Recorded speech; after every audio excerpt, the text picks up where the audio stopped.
ওখানে যেরকম ধরনের বৃষ্টিপাত আমরা মার্চ এপ্রিল মে মাসে পেয়ে থাকি, এটা একই রকম বৃষ্টি মূলত। মানে নর্থ বেঙ্গলের ক্ষেত্রে আমরা ওয়েস্টার্ন ডিস্টারবেন্সের জন্য পাই এবং সাউথ বেঙ্গলের ক্ষেত্রে কালবৈশাখীজনিত কারণে পেয়ে থাকি। এবং এখনও আমরা যে বৃষ্টিপাতগুলো পাচ্ছি এগুলো সেই ধরনেরই বৃষ্টিপাত নর্থ বেঙ্গলের ক্ষেত্রে, কারণ আমাদের এখনও বর্ষা নর্থ ইস্টের রাজ্যগুলিতে ঢোকেনি। আগে নর্থ ইস্টের রাজ্যগুলিতে ঢুকবে, তারপর সেটা নর্থ বেঙ্গলে এসে পৌঁছবে। তো এখনও নর্থ ইস্টের রাজ্যগুলোতে ঢুকেনি।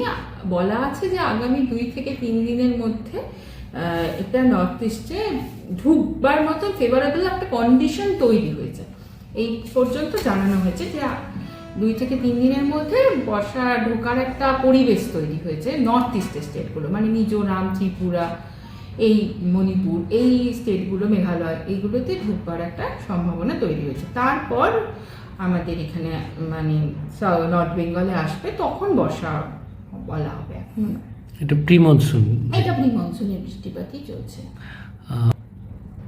আগামী 7 দিনই নর্থ বেঙ্গলে, সাব হিমালয়ান ওয়েস্ট বেঙ্গল যেটাকে আমরা বলি, সেইখানে ভারী বৃষ্টিপাতের সম্ভাবনা রয়েছে।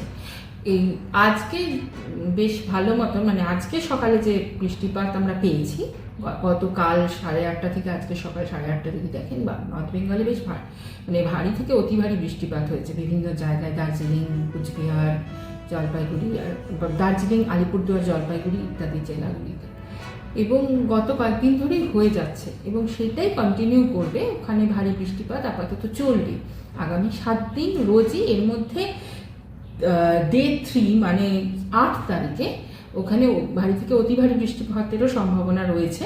তার মধ্যে অতি ভারী বৃষ্টির সম্ভাবনা মূলত জলপাইগুড়ি ও আলিপুরদুয়ার জেলাতে, এবং ভারী বৃষ্টির সম্ভাবনা হিমালয় সংলগ্ন যে বাকি 3টি জেলা, দার্জিলিং, কালিম্পং, কোচবিহার, সেখানে রয়েছে। এছাড়া প্রত্যেক দিনই 1-2 জায়গায় ভারী বৃষ্টির সম্ভাবনা, কোথাও মানে এক এক দিন এক একটা জেলায় বা 1-2 জেলাতে, বা তারিখ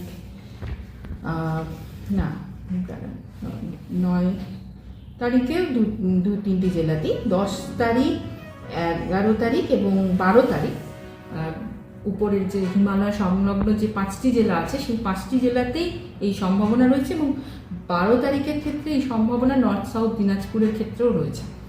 তো এটা মোটামুটি রয়েছে। এছাড়া হালকা থেকে মাঝারি বৃষ্টিপাত মোটামুটিভাবে কোনো দিন ওয়াইড স্প্রেড, কোনো দিন ফেয়ারলি ওয়াইড স্প্রেড, এই মানে ডিস্ট্রিবিউশন থাকছেই নর্থ বেঙ্গলের ক্ষেত্রে। এবং এর সঙ্গে বজ্রগর্ভ মেঘ সঞ্চার হয়ে বজ্রপাত হাওয়া এবং দমকা হাওয়ার সম্ভাবনা 40 থেকে 50 কিলোমিটার গতিবেগে, এই সম্ভাবনা রয়েছে নর্থ বেঙ্গলের ক্ষেত্রে।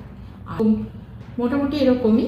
আর টেম্পারেচারেরও পরিবর্তন 2 বঙ্গে সেরকম নয়, তবে উত্তরবঙ্গের ক্ষেত্রে তো রোজই ভারী বৃষ্টির সম্ভাবনা, ফলে টেম্পারেচার সেরকম চেঞ্জ হবে না, এখন কমই থাকবে মোটামুটি। দক্ষিণবঙ্গের ক্ষেত্রে টেম্পারেচারটা গতকাল থেকে কম রয়েছে, এটা মোটামুটি এখন স্বাভাবিকের থেকে যে একটু নিচে রয়েছে সেটাই থাকবে। আবার এই 7-8 তারিখে যে বৃষ্টির 8-9 এই সময়টা যে একটু বৃষ্টির সম্ভাবনাটা একটু কম, মানে সম্ভাবনা কম বলা ভুল, বিস্তারটা একটু কম। সেই কারণে মানে সমস্ত জায়গা জুড়েই বৃষ্টি হবে না, দক্ষিণবঙ্গে বৃষ্টি হবে, কিন্তু পুরো দক্ষিণবঙ্গ জুড়ে সব জেলাতেই বা সমস্ত শহরেই বৃষ্টি হবে না, যার ফলে কোথাও টেম্পারেচারটা আবার একটু উঠলেও সেটা উল্লেখযোগ্য রকম নয়। এবং তারপরে আবার 10 তারিখ থেকে আবার টেম্পারেচারটা একটু কমে আসবে, যার ফলে আমরা মোটামুটি বলবো যে উল্লেখযোগ্য রকম কোনো পরিবর্তন বা তারতম্য লক্ষ্য করা যাবে না তাপমাত্রা দক্ষিণবঙ্গের ক্ষেত্রে। দক্ষিণবঙ্গে শনি রবিবার বৃষ্টি হবে, আবার 10 তারিখ থেকে না, শনি রবিবার বৃষ্টি হবে, আর তারপরে 2 দিনও একটু বৃষ্টি হবে, মানে একদম পুরো শুকনো তো নয়, মানে কমবে, মানে ধরুন সবকটা জেলাতেই বৃষ্টির সম্ভাবনা রয়েছে, কিন্তু পুরো দক্ষিণবঙ্গ জুড়েই যে আজকে যেটা দেখছেন যে একটা পুরো দক্ষিণবঙ্গ জুড়ে একটা মেঘ তৈরি হয়ে সর্বত্র একটা বৃষ্টির সম্ভাবনা, সেই জিনিসটা থাকবে। কোনো জেলাতে 2-1 জায়গায় করে বৃষ্টি, কোনো জায়গায় স্ক্যাটার বৃষ্টি, কোনো জায়গায় মানে ফেয়ারলি ওয়াইড স্প্রেড বৃষ্টি, এইরকম একটা ডিস্ট্রিবিউশন থাকবে। এটাই 10 তারিখ আবার বাড়বে, 10 তারিখে আবার বাড়বে আর কি, সেটা 10 এবং 11-12তেও বা একটু কমে, মানে কমে গেলেও আবার মানে 10 তারিখের থেকে একটু কমলেও মোটামুটি বেশি থাকে।